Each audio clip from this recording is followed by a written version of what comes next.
Excuse me, but you're in my light, Violet.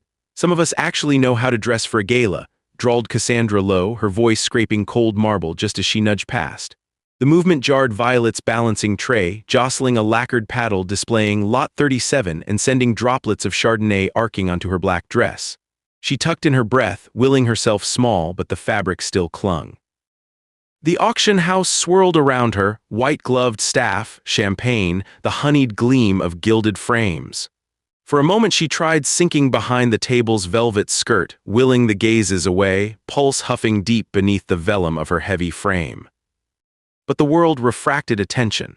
Over the glossy heads a presence loomed, a man in tailored midnight standing silent, hands folded loosely atop a cane whose handle glinted silver. His profile, knife-edged and half-shadowed, was unmistakable. Even the way the crowd bent around him betrayed his rank. Don Mateo Bianc, syndicate king of North Beach, rumored to buy Picassos as easily as enemies. Cassandra flicked her hair, reasserting her smile for a circle of lacquer-nailed socialites. "Careful, Violet, not everyone can be invisible forever," the words landed. Violet steadied her breath 1, 2, 3, and with trembling fingers blotted her skirt, the action drawing Don Bianc's gaze directly to her. A bell chimed, Lot 37. Violet pushed back her hair, fingers sticky with spilled wine, and made herself move forward, straight into the heat of his attention. For a heart-stopping second, Violet's shoes caught on the ridged carpet. She nearly collided into Don Bianc as he approached, his bodyguard parting the crowd with a ripple of discontent behind him. She dropped her eyes, stammered, "I'm so sorry, sir. I didn't mean," words twisted, breath stuck in her throat. "Look at me," he said, voice velvet-trapped steel. He dropped it to a murmur meant for her ears only. "No one minds a little wine, certainly not me." Up close, his cologne held a whisper of bergamot and tobacco, grounding. A faint scar slashed across his jaw, pale against olive skin. Violet's pulse scattered. She resettled the register notepad in her grasp, mind counting her breaths. 1, 2. Don Bianc's gaze dipped to her hands, pausing longer than he should on the way her knuckles whitened atop the pen, how she neatly squared the bidding slips even beneath stress. He took in the tailored black of her dress, the way she didn't shrink, only composed herself. "Are you often assigned to these events, miss?" Violet Lane, I'm just a clerk for Judge Thatcher, here to notarize deeds, nothing glamorous," her voice all small apologies. A flicker of something sharpened in his gaze. "Necessary work, Violet." He plucked a crisp handkerchief from his inner pocket and passed it to her. His fingers brushed hers, electric, too brief. "You drop nothing, Violet," he whispered, eyes never leaving hers. "Let anyone try to push you." The hum of conversation ebbed as others watched, curiosity piqued by the low murmur of the kingpin speaking to a heavy law clerk. Violet's cheeks burned, but his words landed anchoring, a weight pressed steady at her back. And as he stepped aside, a space opened that belonged only to her. The next evening, Violet's assignment shifted to the country club's chandeliered ballroom. Cream linens, caviar towers, latticed laughter, the usual cosmopolitan peacocking. She managed the registration table, stamping guest lists as Cassandra swept in trailing scented frost, flanked by lesser satellites. The socialite's voice rang out, slicing the air. "Careful, she's liable to eat the centerpieces if we linger too long. Didn't you ruin Bianc's antique rug last year, Violet?" Laughter spiked, pinpricking. Violet felt heat behind her eyelids, but this time she pressed her palm flat on the table, steadying herself. "There was no rug, Cassandra," she said quietly, "and we both know florals aren't my taste." Cassandra curled her lip, eyes raking her. "Your taste is whatever you can lift off a leftovers tray, isn't it? My mother said you'd always be a charity case." She made a show of examining Violet's hips, the gesture deliberate, and a photographer's flash froze her humiliation. Before Violet could exhale, Don Bianc appeared, materializing as if conjured by her discomfort. He laid his palm on the back of her chair, steady as a fortress. Several heads turned, an undercurrent of speculation thrilled the privileged hush. "That's enough," he intoned, whisper low but lethal. He didn't shout. Cassandra's bravado flickered, not gone, but clouded by anxiety. You owe Miss Lane an apology, Cassandra. Oh, Cassandra's laugh was brittle, the sound of glass under strain. Didn't realize the Dawn was trading up for heavier assets. The Kingpin's eyes narrowed, cyanide cold but achingly calm. You wouldn't last a night picking up what she carries, walk away. At that instant, Bayank's phone vibrated. His jaw ticked. He turned, murmured to an aide, words in code, Albanian boys near Green Street, 12 minutes. Something severe swept through him, a predator checking for cracks in his kingdom. Decision barreled over the table, the event was shifting beneath their feet. He turned back to Violet, gaze locking hers. Stay close, the command was absolute. Cassandra scoffed but faded, her glare reduced. Not to be outdone, she spat, your little friend here will never be one of us. Remember that. Violet refused to let Cassandra have the last word. Fingers cool on the table's edge, she met Cassandra's gaze, voice measured. This city keeps receipts, Cassandra, even you know that. Hand gently but firmly at her elbow, Dawn Bayank swept Violet from the ballroom, guides shielding her from the jostling crowd as they moved into the corridor toward velvet-draped elevators, away from the clutches of venom disguised as silk. The elevator sealed them in its gold-lit hush. Dawn Bayank glanced sidelong as the lights descended. He held himself taut, chess pieces moving behind his eyes. Violet inhaled 1, 2, 3, centering herself. Do you escort all your clerks out like this? She managed, voice soft. He watched her, eyes dark and seeking. You're not just a clerk, who was that woman to you? Violet hesitated, bracing herself on memory's edge. She's old money, her family's firm fights ours in probate, her mother hates my guts. I only got this gig because I know how to seal a contract no one else touches, only ever good enough in the back office, until someone needs something done quietly. He traced the outline of the signet ring on his finger, considering her words. You like invisible, or do you just wear it? She thought it over. Sometimes it's armor, sometimes it's a cell. He inclined his head, approval flickering. I admire armor, Violet, but you're not a cell tonight. As the doors slid open, a suited lieutenant intercepted, urgent.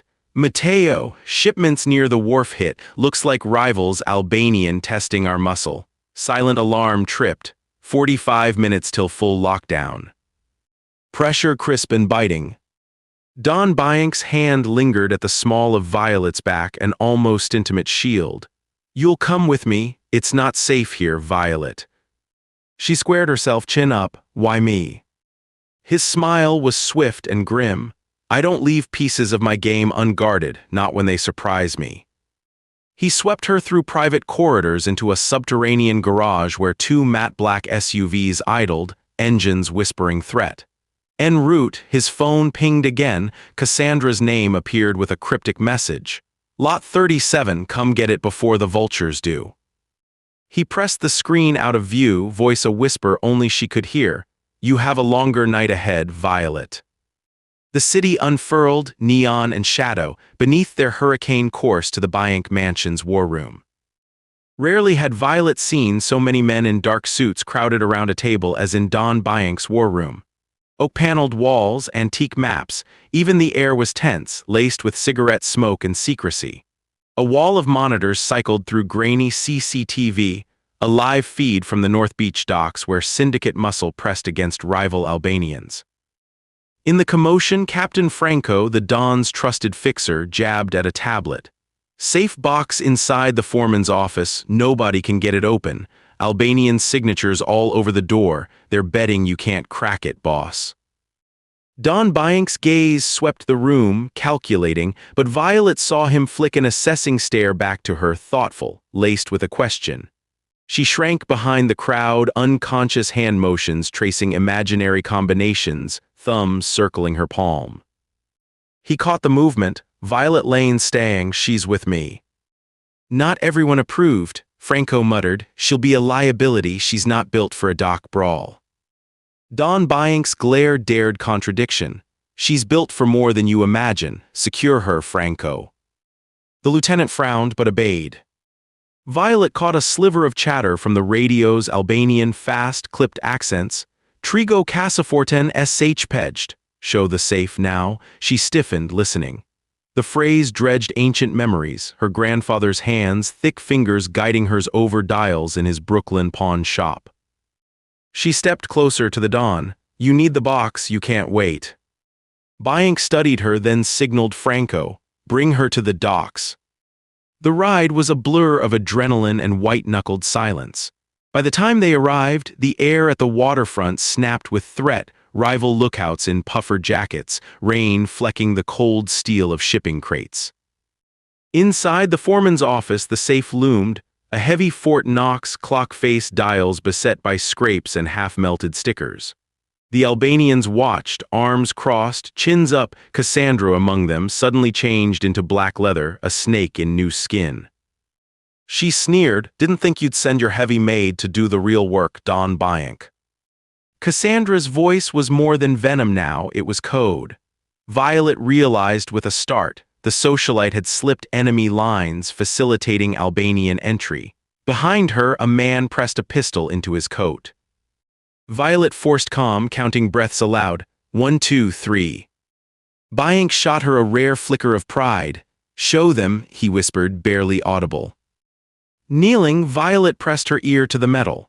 Through the rainfall and muffled threats, she tuned to the clicks, tracing the tumblers, left 22, right 7, pause, back 3. She spun the dial as if she'd been born to it, then braced. With a final twist, the lock tripped. The safe yawned, daylight bled off a bundled stack of ledgers and flash drives. Franco exhaled awed, Dio, she cracked it in under a minute. No torch, no blueprint. Cassandra blanched, you how? Violet rose, dignity clothed in shadow and salt air. There's nothing I can't open, not anymore. The truth sparked behind every eye. Cassandra had orchestrated rival access, hoping for sabotage that would frame Violet or lose the Don his claim, betting against the impossible clerk. Violet stepped aside, gaze direct. You're done, Cassandra. Bank claimed her before all witnesses, palm rising to cup her jaw, thumb tracing her cheekbone with lazy confidence, the gesture possessive and public. Nobody ever touches you again, Violet, nobody. Suddenly the room's power shifted. Rival Albanians recoiled, syndicate capos nodded, queen crowned. Cassandra, cornered, tried one last slur. You'll never fit in. Franco snorted, smiling sidelong. Fit! He angled his head at the open safe. She just made this city fit her. Cassandra's fate unraveled at the speed of syndicate justice. A brusque arrest by federal marshals, her mother's law firm burned out of city contracts within days. News spread through the circles, the snobby queen fallen, her treachery mapped in court dockets and alley whispers alike. The Albanian threat, exposed by ledger and flash drive, collapsed in retaliation that swept 2 leaders from the city within the week. Bank's rivals fell in swift humiliation, their every scheme upended by the woman nobody had counted among the sharks. At the Bank mansion, dawn painted the balcony in honeyed fog. Below, the city sparkled, made smaller by the storm they had survived. The Don stood near the balustrade, suit jacket off, his arm draped securely along Violet's shoulders. Capos and family filtered in, nodding to her, a silent coronation, the world recalibrating around this heavy woman who could unlock anything.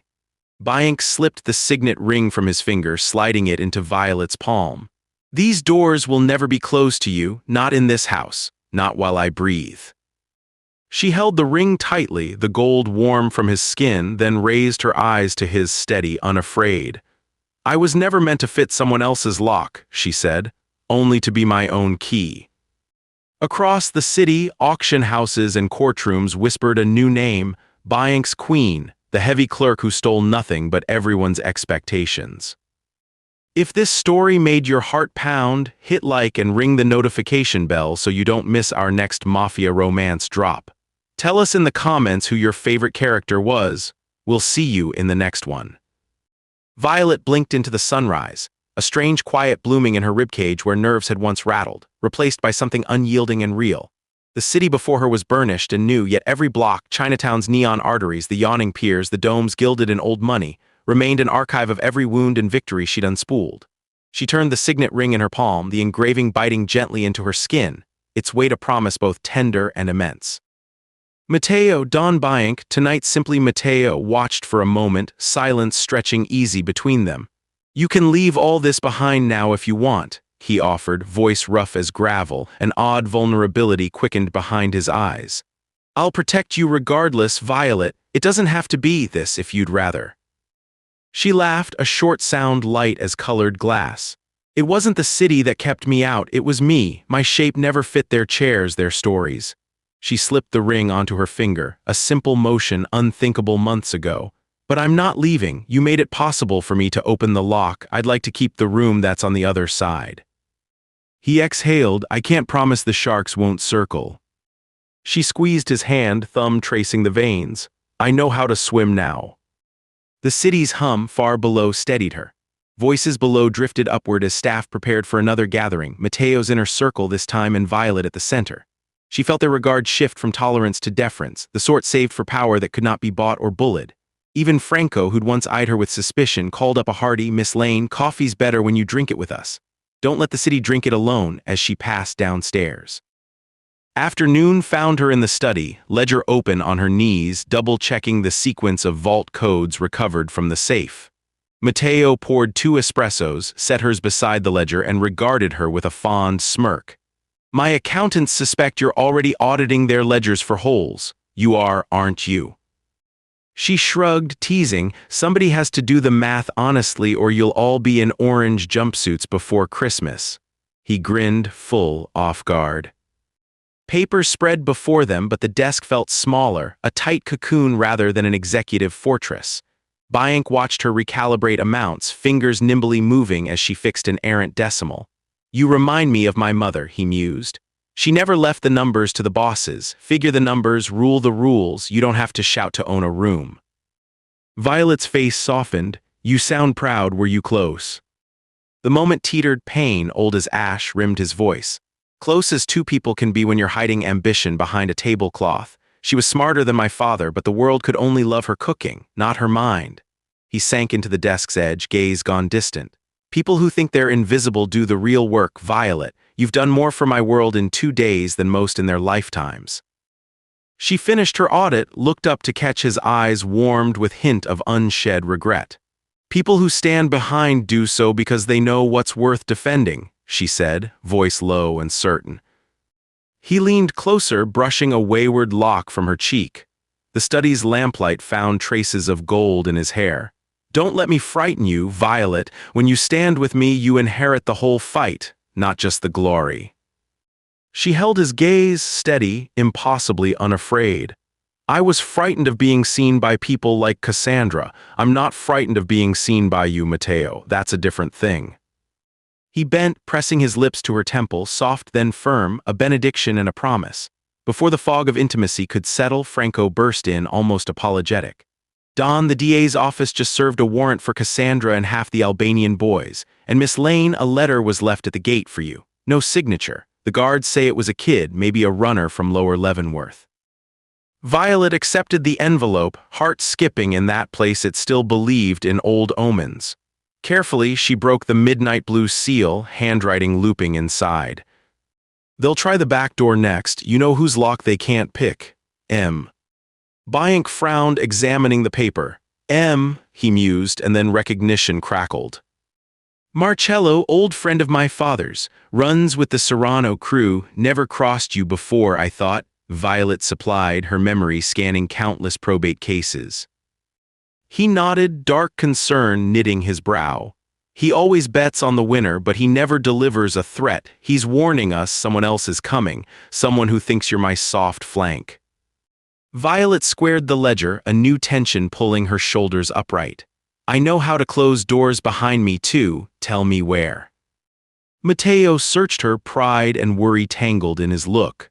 "Warehouse on Harrison Avenue. If they want to test our perimeter, they'll use a face no one expects." "And you want me to be that face?" "I want you to be the lock they can't find a seam in. I want you with me, but ready to walk away if this time it gets rough. You're not a pawn, Violet. You're not even a queen anymore. You're something else." She sank her hands into his, feeling their strength and uncertainty twined together. If I can open any lock, I ought to learn when to close one too. Maybe that's the shape I've always been. The raid happened at twilight.